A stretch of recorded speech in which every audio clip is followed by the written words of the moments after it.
शुभं करोति। तुम्ही माझे रिपोर्ट्स पाहिले आहेत ना? मग सांगा ना माझ्याकडे किती दिवस आहेत? मला माहिती आहे मी टेस्ट मॅच खेळू शकणार नाही, पण मग मॅच किती ओव्हरची आहे, 50 की 20 ते तरी कळू दे. फॉर द लास्ट टाइम, हे माझं हॉस्पिटल आहे, इथे मी सांगतो तसंच वागायचं.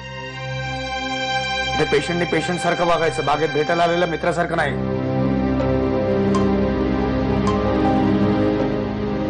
डॉक्टर आहे का रिंग मास्टर?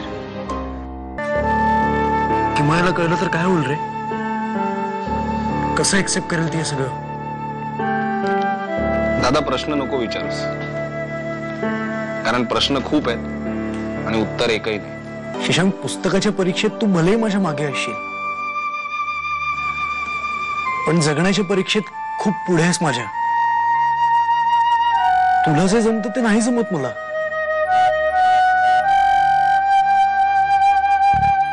दादा, तिला बरं वाटावं म्हणून जे जे पॉसिबल आहे ते करावं लागणार आपल्याला. तेही जमेल की नाही माहित नाही. घरातल्या सगळ्यांनी एकत्र यावं यासारखा दुसरा आनंद नाही तिच्यासाठी. हे तुला मला सगळ्यांनाच माहितीये, पण अशक्य आहे रे हे. घरातले मोठे एकत्र येऊ शकणार नाहीत कदाचित, पण आपण तर एकत्र येऊ शकतो. काय झालंय? काही नाही. किमया स्वतःला चक्कर येते, नाकातून रक्त येत आहे, तरी ऑफिसला जाते. स्वतः आनंदी राहते, दुसऱ्याला आनंदी ठेवण्याचा प्रयत्न करते.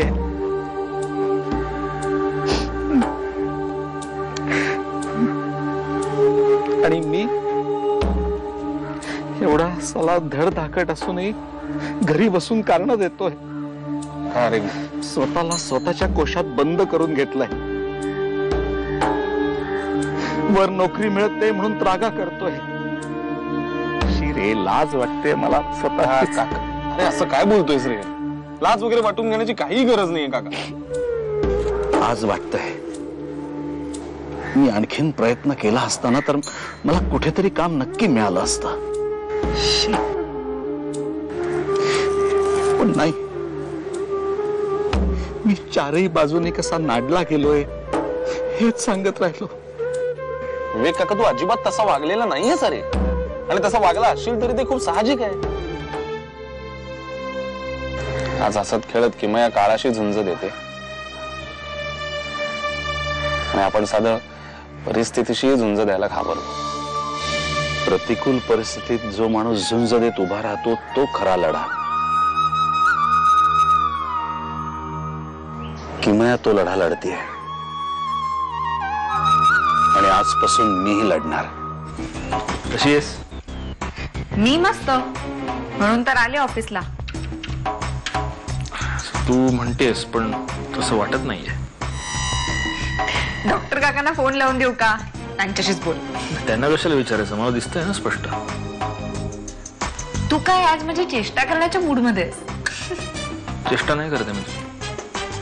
तुझ्या चेहऱ्यावर स्पष्टपणे दिसतंय मला, यू आर सिक.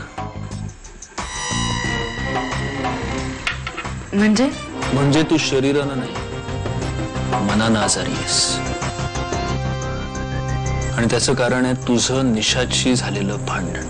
मला ना निशादशी बोलायचं आहे ना निशाद या विषयावर. आपण दुसरं काहीतरी बोलूया का? अगं पण नाहीतर काम करूया प्लीज.